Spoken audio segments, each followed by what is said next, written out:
He thought power made him untouchable, but in the next 7 seconds, he was about to learn what he had never seen coming. The room smelled faintly of cold steel and expensive cologne, the kind of scent that clung to men who believed they controlled everything around them. And at the center of it all sat Ethan Cole, a man whose name alone could silence a room from Los Angeles to New York, now bound to a chair under harsh white lights that buzzed softly above him, counting time in a way no clock ever could. And somewhere in that silence, a voice cut through, calm and merciless, telling him he had exactly 7 seconds left to live. Not 6, not 8, exactly 7. As if fate itself had been measured out and handed to him in precise, unforgiving increments. And yet Ethan didn't flinch, didn't beg, didn't even blink the way most men would when the illusion of control shattered in front of them. Because men like him weren't trained to panic. They were trained to observe, to calculate, to wait. And that was exactly what he did as the countdown began, slow and deliberate, while shadows shifted along the edges of the room and figures stood watching, expecting fear, expecting surrender, expecting something human. But what they got instead was silence, heavy and unyielding, the kind that made people uncomfortable, the kind that made them second-guess everything they thought they knew. And in the far corner, almost invisible unless you were looking for her, stood Naomi Carter, dressed in a plain uniform that blended into the background like she was never meant to be seen, her hands steady at her sides, her expression unreadable, the kind of woman people overlooked without thinking twice, the kind of presence that never made it into anyone's calculations. And that was exactly why she noticed what no one else did, the subtle detail hidden in plain sight, the quiet danger disguised as certainty, the flaw in a plan that looked perfect to everyone else. And as the countdown reached 5, then 4, the tension in the room thickened, not with fear, but with anticipation, because everyone there believed the outcome was already decided, believed the man in the chair had already lost. And yet Naomi didn't move like someone watching the inevitable. She moved like someone who had already made a decision long before the first second ticked away, her eyes fixed not on the weapons, not on the men, but on something smaller, something precise, something that didn't belong in a moment like this, but meant everything. And as the voice reached 3, the air seemed to tighten around Ethan's chest, not because he was afraid, but because even he could feel something shifting, something unseen, something that didn't follow the rules he had spent his life mastering. And in that exact moment, just before everything was supposed to end, Naomi stepped forward, breaking the invisible line that separated the powerless from the powerful, and every head in the room turned toward her, confusion flickering across faces that had never once considered her relevant, never once imagined she would matter. And yet there she was, moving with quiet certainty, not fast, not frantic, just deliberate, as if time itself had slowed to match her pace. And Ethan's eyes followed her for the first time, really followed her, not as background, not as noise, but as a presence he could no longer ignore. And something unspoken passed between them in that single glance, something neither of them could explain yet, because in a room full of power, she was the only one who understood what was actually about to happen. And in the final seconds that everyone else believed belonged to him, they were already hers. The moment she stepped forward, the rhythm of the room changed in a way no one could explain, like a silent note had been struck that only one person could hear, and yet everyone felt it, even if they did not understand why. And the man holding the countdown paused for just a fraction of a second, not enough to stop, not enough to question, but enough to notice that something had shifted, something small and almost invisible, the kind of shift that most people ignored until it was too late. And Naomi did not rush. She did not plead. She did not look at the men surrounding Ethan as if they had any power over what she was about to do, because in her mind the decision had already been made long before she crossed that invisible line. And as she moved closer, the overhead light caught the faint outline of something on Ethan's hand, something polished, something precise, something that did not belong to chance, and her eyes stayed locked on it with a focus that felt almost out of place in a moment that was supposed to be about fear, not observation. And when the voice resumed the count, dropping from 3 to 2, the tension in the air sharpened like glass. Every second stretching longer than it should, every breath heavier than the last. And still Ethan did not move. because men like him did not react without understanding. And yet for the first time in years there was a flicker of something unfamiliar behind his calm, not fear, but uncertainty, the kind that came when control slipped just enough to be noticed, but not enough to be reclaimed. And Naomi saw it. She saw everything. The subtle tightening of his jaw, the way his fingers had been positioned, the unnatural stillness of the ring that should have moved with even the smallest shift, and in that instant the truth aligned in her mind with absolute clarity. A design hidden inside something ordinary, a mechanism waiting for a single trigger, and suddenly the countdown was no longer about time. It was about precision, and the room did not know it yet. But the real danger had nothing to do with the men holding power. It had everything to do with the detail they had overlooked. And Naomi understood that hesitation would cost more than action ever could. So when the final second approached, she did not ask permission. She did not explain. She did not warn anyone. Because there was no time for understanding, only time for decision. And in one controlled movement, she reached forward and interrupted the perfect stillness that had held Ethan in place. And the reaction around her was immediate. Voices rising in confusion, disbelief flashing across faces that could not comprehend why someone so insignificant would dare interfere in a moment so carefully orchestrated. But Naomi did not look at them. She did not listen. Her focus remained on the single point that mattered, the one detail that held everything together. And then just as quickly as she had moved forward, she stepped back, her breathing steady, her expression unchanged, as if nothing had happened at all. And for a brief second the room froze. Not because they understood, but because they did not. Because something had broken the expected sequence of events and left a gap where certainty used to be. And in that gap, Ethan finally looked at her differently, not as background, not as a stranger, but as someone who had just rewritten the outcome of a moment he thought he controlled. And the silence that followed was heavier than any threat, because in that silence, everyone was forced to confront the same realization. The person they had ignored was the only one who had seen the truth in time.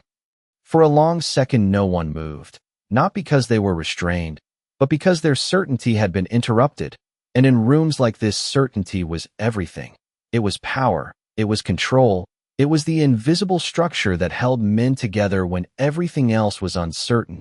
And now that structure had a crack in it, small but undeniable, and the man who had been counting slowly lowered his hand, his expression shifting from confidence to confusion as his eyes flicked from Ethan to Naomi and back again, searching for something he could explain, something that would restore the balance he believed he still had. But nothing made sense, because the expected reaction had not happened. The moment had not ended the way it was supposed to. And in that fragile pause, Ethan finally exhaled, not in relief, but in realization, because he could feel it now, the absence of something that had been there before, the subtle change that most people would have missed, but that he could not ignore. And his gaze dropped briefly to his hand before returning to Naomi, sharper now, more focused, as if he was recalculating everything he thought he understood about the situation. And for the first time his voice broke the silence, low and controlled, asking a single question that carried more weight than any threat in the room. Why?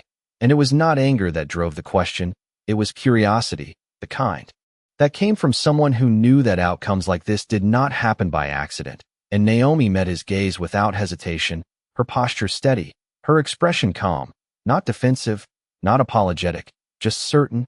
And she did not answer immediately, because the answer was not simple.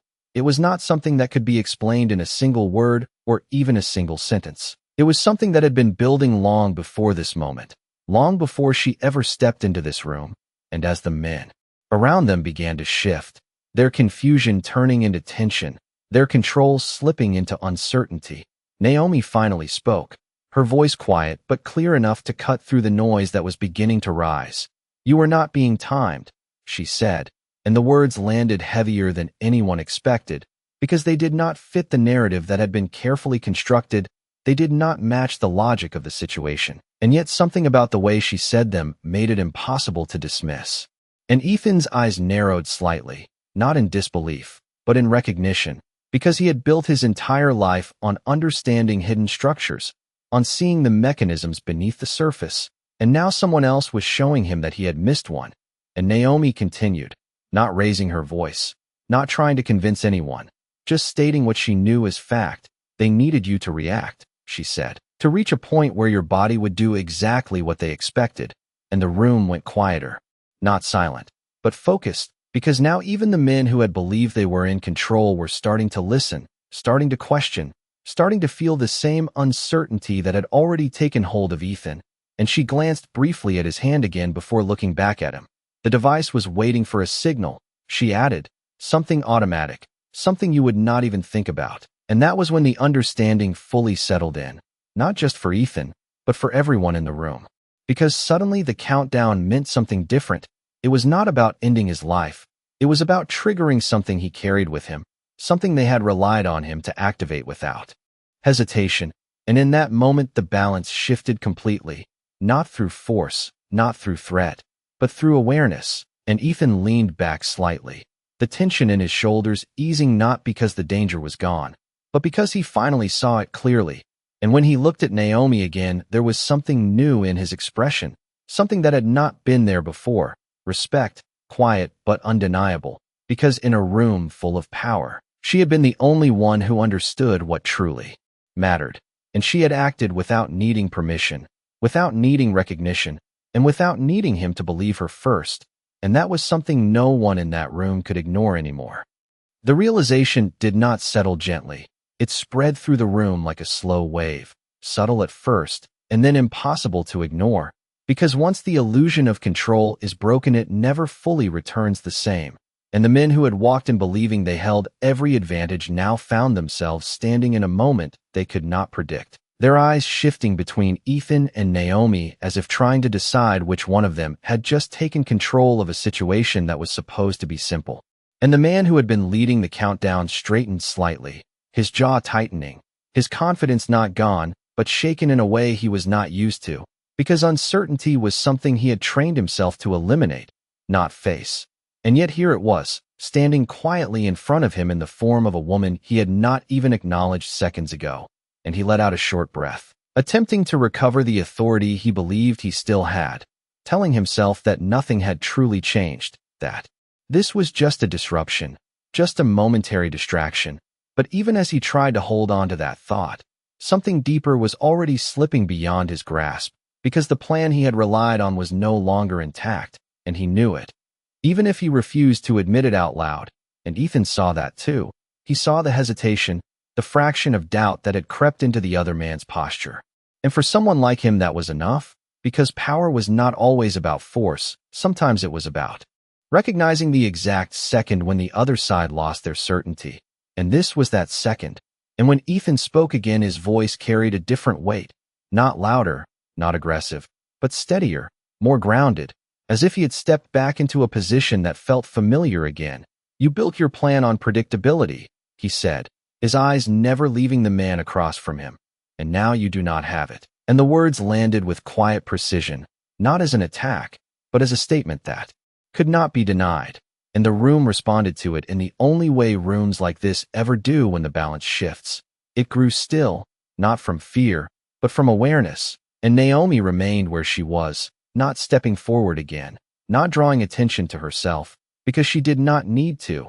Her role in the moment had already been fulfilled, and yet everything about the atmosphere still pointed back to her, to the choice she had made, to the detail she had seen.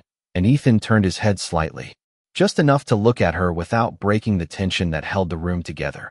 And when he spoke this time, his tone carried something new, something quieter.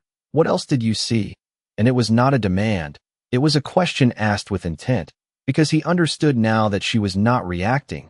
She was analyzing, and Naomi held his gaze for a moment before answering, her voice as steady as before. They were not trying to end anything tonight, she said. They were trying to make you do it yourself. And that sentence changed everything, because it reframed the entire situation in a way that none of them had considered until now. And the men surrounding them shifted again, their earlier confidence dissolving into something less certain, something more cautious, because if what she was saying was true, then they had misunderstood their own role in the plan. They were not the final move. They were only part of a larger mechanism. And that realization carried a different kind of danger, one that extended beyond the walls of the room, and for the first time the man leading them looked unsettled in a way he could not hide, his control slipping not through force, but through knowledge he did not possess. And Ethan leaned back slightly, his expression calm but sharper than before, because now the situation was no longer defined by what had been planned, it was defined by what had been uncovered. And in that shift the true power of the moment revealed itself, not in who had the weapons, not in who had the numbers, but in who understood the truth first. And in that room, it was no longer the man who had started the countdown. It was the woman he had never thought to notice. The shift in understanding did not explode into chaos. It settled into something far more dangerous, a quiet recalibration that no one in the room could ignore. Because when a plan begins to unravel from the inside, it does not fall apart all at once. It tightens, it adjusts, it searches for a new center. And in that moment, every person present was trying to find where that center had moved. And all signs pointed to the same place. Naomi, standing still with a calm that did not match the tension around her, as if she had already stepped beyond the moment while everyone else was still trapped inside it. And the man who had been leading until now slowly exhaled, his eyes narrowing not in anger, but in calculation, because men like him did not abandon control easily. They adapted, they redirected, they looked for leverage where others saw loss. And his gaze settled on Naomi with a new kind of attention, no longer dismissive, no longer indifferent, but focused in a way that suggested he was trying to understand how someone like her could have disrupted something so carefully constructed. And when he spoke again, his voice was measured, deliberate, as if he was choosing each word to regain ground he felt slipping away. "You are assuming a lot," he said, and there was an edge beneath the calm, not loud, but present, because assumption was a weakness in his world, and he needed her to be wrong, needed her to have guessed instead of known. But Naomi did not react to the challenge. She did not defend herself, did not raise her voice, because she understood something he did not, that truth did not need to argue to exist, and instead she shifted her gaze slightly, not toward him, but toward the space behind him, towards something no one else had bothered to question. And when she spoke again, her tone remained steady, almost quiet, but it carried a clarity that cut through the tension like light through glass. "If I was assuming," she said, "you would not be hesitating right now."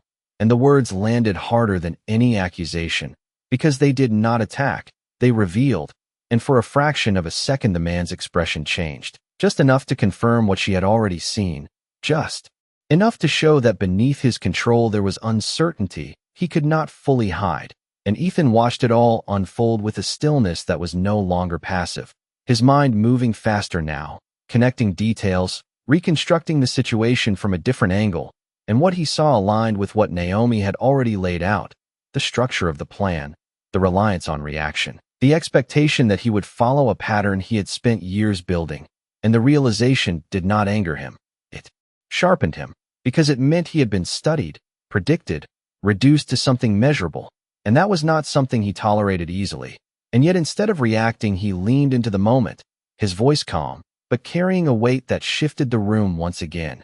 "You needed me to behave exactly the way I always do," he said, his eyes fixed on the man across from him. "And now I have a reason not to." And that was the second shift, quieter than the first, but just as significant, because it removed the last piece of certainty the other side had been holding on to. And the room responded accordingly. The tension no longer pointed in one direction. It dispersed, uncertain, unstable, and Naomi remained where she was, her role still not expanded, still not claimed, but impossible to ignore, because everything that was happening now traced back to the moment she chose to act. And Ethan turned to her again, this time not as a question, not as curiosity, but as recognition.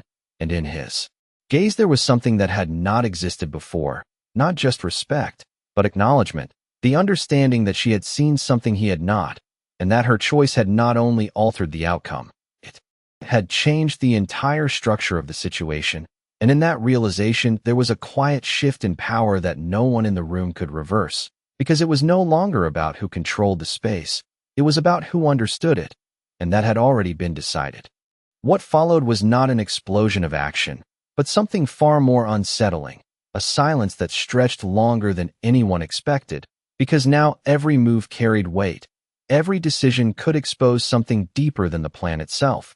And the man who had once controlled the room understood that whatever advantage he thought he had was no longer absolute. And that realization forced him to shift, not outwardly, not in a way that would reveal weakness, but internally, recalculating, searching for any remaining thread he could still pull, and his eyes drifted once more toward Naomi, studying her with a focus that had completely replaced his earlier disregard, because people like him did not fear strength alone, they feared unpredictability, and she had just become the most unpredictable element in the room. And when he finally spoke again, his tone was quieter, more controlled, almost measured to avoid revealing the tension beneath it. "You stepped in without knowing the full design," he said, and while it sounded like a statement, there was a question hidden inside it, a need to confirm whether she had acted on instinct or understanding, because that difference determined everything. And Naomi did not rush to answer. She let the moment breathe, let the weight of the room settle before she responded, because she knew that timing was not just about seconds, it was about impact. And when she spoke, her voice carried that same steady certainty that had shifted everything before. "I knew enough," she said, and the simplicity of the answer made it more powerful, not because it revealed everything, but because it implied there was more she had not yet said, more she had chosen not to reveal. And that uncertainty spread again, quieter this time but deeper, because now it was not just about what had already happened, it was about what she might still know. And Ethan leaned forward slightly, the restraint that had kept him still now giving way to a controlled movement that signaled something had changed in him as well. Not desperation, not reaction, but engagement, because he recognized something rare in Naomi, someone who did not just see details, but understood their consequences, and his voice when he spoke carried that recognition, calm but direct. "What would have happened if you had done nothing?" And the question cut through everything else, because it forced the room to confront the scenario they had all assumed was inevitable. And Naomi's gaze did not waver as she answered, her words precise, without hesitation. "You would have triggered it yourself," she said, "not by choice, but by pattern." And that sentence settled into the room like a final piece of a puzzle no one wanted to see completed, because it meant the entire situation had never been about force, it had been about control, not over the body, but over behavior, over predictability, over the things a person does without thinking because they have done them 1,000 times before. And for someone like Ethan, that realization carried a different kind of weight, because it meant that his greatest strength, his consistency, his discipline, had been turned into a weakness someone else tried to exploit. And yet instead of reacting with anger, he absorbed it, processed it. And in that processing something shifted again, not in the room this time, but within him, because for the first time in a long time, he had been forced to confront a truth he did not anticipate, that awareness could outweigh power, that observation could disrupt control. And as his eyes returned to Naomi, there was no trace of dismissal left, only a quiet acknowledgement that she had seen what he had not, and that her decision had not just changed the outcome, it had redefined the situation entirely. And the man across from them saw that exchange, saw the shift in Ethan's posture, in his tone, in the space between him and Naomi, and understood that something irreversible had just taken place, because power had moved, not physically, not visibly, but in the only way that truly mattered in a room like this, through understanding. And once that shift happens, there is no simple way to take it back.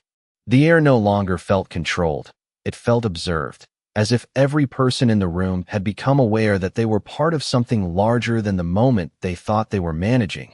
And that awareness carried a different kind of pressure, one that did not come from weapons or numbers, but from the realization that the situation had layers none of them fully understood anymore. And the man who had once dictated the pace now found himself standing in a space where his next move mattered more than anything he had already done, because whatever he chose now would reveal whether he still understood the structure he believed he was operating within. And for a brief second, he said nothing.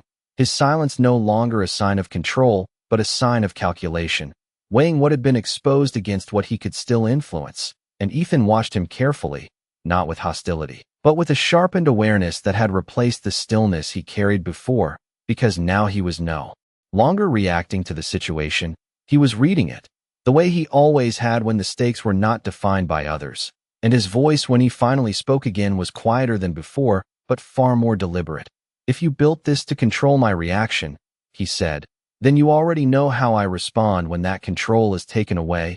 And the words were not a threat, they were a reminder. One that carried weight because it pointed to something beyond the immediate moment, something rooted in reputation, in history, in the kind of understanding that could not be undone by a single disrupted plan. And the man across from him held his gaze, not backing down, not conceding, but no longer certain in the way he had been at the start. And that difference was enough to shift the balance further. Because in rooms like this, confidence was currency, and hesitation was cost. And Naomi stood between them without stepping forward, without claiming space, yet somehow becoming the point everything revolved around, not because she demanded attention, but because she had already changed the outcome in a way no one else could ignore. And when Ethan turned to her again, there was no question in his eyes this time, only recognition, the kind that acknowledged her role without needing explanation. And Naomi met that recognition with the same calm she had held from the beginning, her presence steady, her voice quiet when she finally spoke again. This was never about you alone, she said, and the sentence reframed everything once more, expanding the situation beyond the room, beyond the people present, into something broader, something more deliberate. And the implications settled heavily, because it suggested that the plan they had all been focused on was only a fragment of a larger design. And that realization made the man across from them shift his stance slightly, not in retreat, but in awareness that the ground beneath him was no longer as stable as he had believed. And Ethan absorbed the statement without interruption, his mind already moving through possibilities, connections forming between what he knew and what had just been revealed. And for the first time, his attention moved beyond the immediate confrontation, beyond the individuals in front of him, toward the unseen structure Naomi had pointed to. And in that moment, something changed in him that no one could measure, because it was not visible, it was internal, a recalibration of how he understood the situation. And when he spoke again, it was not to challenge, not to question, but to acknowledge the shift that had taken place. Then this does not end here, he said. And it was not a prediction, it was a conclusion, one that settled into the room with a quiet finality that no one contested, because they all felt it, the sense that whatever had just unfolded was not a resolution. It was a beginning, and Naomi remained still, her role complete for now, yet her presence lingering in a way that made it clear she had seen further than anyone else in that room. And as the silence returned, it no longer felt uncertain, it felt defined, shaped by a new understanding that had replaced the illusion they all walked in with. And in that silence, the true shift became undeniable, not in who held power, but in who understood it. The silence that followed was no longer fragile, it had weight, the kind that settles into a room and forces every person inside it to reconsider their place within it. And the men who had entered believing they understood the outcome now stood with a different awareness, one that stretched beyond the walls around them, because the situation had expanded in a way none of them could ignore. And the man who had led the operation shifted his stance once more, not retreating, not surrendering, but adjusting in a way that revealed something deeper than hesitation. It revealed that he was no longer operating from certainty, and that alone changed everything, because certainty was what had fueled his authority, and without it his control became something he had to actively maintain rather than something that existed naturally.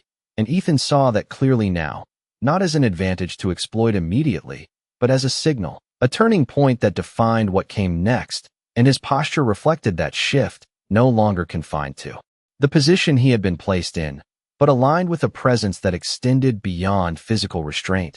Because control in moments like this was never just about movement, it was about perception, and perception had already changed, and Naomi remained still, her role still quiet, yet unmistakably central, because everything unfolding now traced back to the decision she had made, the moment she had acted without permission, without hesitation, and without needing validation. And that kind of action did not disappear once the moment passed. It lingered, shaping everything that followed. And the man across from them finally spoke again. But this time his voice carried something different, not just control, but awareness of what had been lost. "You think this changes the outcome," he said, and the words were measured, almost careful, as if he was testing whether the structure he relied on still held. And Ethan did not answer immediately, because the answer was not something that needed to be rushed. It was something that needed to be understood, and when he finally spoke, his voice was steady, grounded in a certainty that did not come from the situation, but from his understanding of it. It already has, he said, and there was no force in the statement, only clarity, because the outcome had shifted the moment predictability was removed, the moment awareness replaced assumption, and Naomi's gaze moved slightly, not toward either of them, but toward the broader space around them, as if she was measuring something beyond the immediate exchange, something that extended past the people in the room. And when she spoke again, her voice carried that same quiet precision.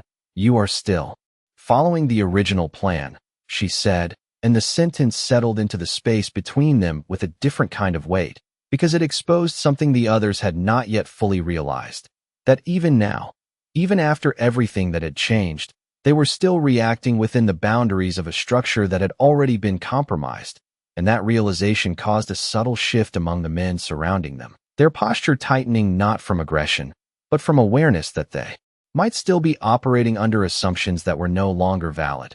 And Ethan caught that shift instantly, his attention sharpening further, because now the situation was no longer about reacting to what had happened, it was about stepping outside of it entirely. And when he turned his attention back to Naomi, there was a silent understanding between them, one that did not need to be spoken, because they both recognized the same thing, that the real control did not belong to whoever held the room. It belonged to whoever could step beyond it.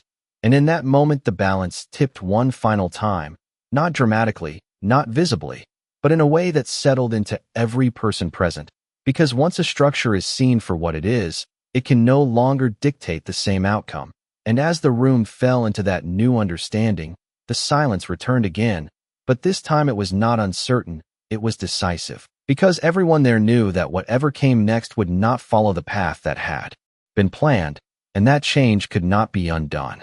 No one spoke first, not because they did not have words, but because they understood that anything said now would define what came next, and in a room where control had already shifted once, no one wanted to be the one who misread it again, and Ethan let the silence settle fully before he moved, not abruptly, not in a way that demanded attention, but with a quiet intention that drew every eye back to him, because even in uncertainty, presence still mattered, and his presence had not disappeared, it had only changed, sharpened by what he now understood, and when he finally stood, the motion was slow and deliberate, as if he was stepping into a version of the moment that no longer belonged to the plan that had been designed for him, and the men around him reacted instinctively, not with aggression, but with caution, because the situation no longer followed a clear path, and caution was the only response left when certainty was gone, and Ethan's gaze moved across the room, not searching, not questioning, but measuring, taking in the details that had once been hidden beneath assumption, and then it settled on Naomi again, not as an afterthought, not as background, but as the point where everything had changed, and for a brief moment neither of them spoke, because what had passed between them did not need to be explained, it had already been understood, and when Ethan finally addressed her, his voice carried none of the authority he used to command others, but something far more significant, respect without display. "What is your name?" he asked, and the simplicity of the question shifted the room in a way no command could have, because it acknowledged her not as a tool, not as a coincidence, but as a presence that mattered, and Naomi met his gaze with the same steady calm she had held from the beginning. "Naomi Carter," she said, and her voice did not rise, did not seek recognition, because she did not need it, and Ethan nodded slightly, not as a gesture for the room, but as a private acknowledgement that carried more weight than anything spoken before. And then his attention shifted once more, this time back to the man who had tried to control the outcome, and when he spoke again there was no tension in his tone, only clarity. "You built this on what I would do," he said, "but you never considered what I might learn," and the words landed without force, yet they carried a finality that could not be undone, because they did not challenge the plan, they revealed its limitation, and the man across from him held his gaze for a moment longer before looking away, not in defeat, but in recognition that the structure he had relied on no longer held the same power, and that recognition was enough, because in moments like this, Acknowledgement was the closest thing to resolution that existed, and the room shifted once more. Not back to what it had been, but forward into something new, something undefined, and Naomi stepped back slightly, not retreating, but releasing the center she had held without ever claiming it, because her role was never to control the room. It was to see it clearly, and that had already been done, and as the tension dissolved into a quieter understanding, Ethan remained still for a moment longer. His thoughts no longer focused on the immediate outcome, but on what it meant, on what had been revealed. And when he finally spoke again, his voice was lower, almost to himself, but clear enough for the room to hear. Power is not what you hold, it is what you understand. And the words settled into the space like a conclusion that did not need to be explained, and no one responded, not because they disagreed, but because they had already seen it unfold, and in that silence, the kind that comes after something irreversible, the moment closed not with force, not with victory, but with clarity, because everything that had happened pointed to the same truth, that control without awareness is fragile, and awareness, even from the most unexpected place, can change everything. And in that quiet final second, every person in the room understood exactly what that looked like.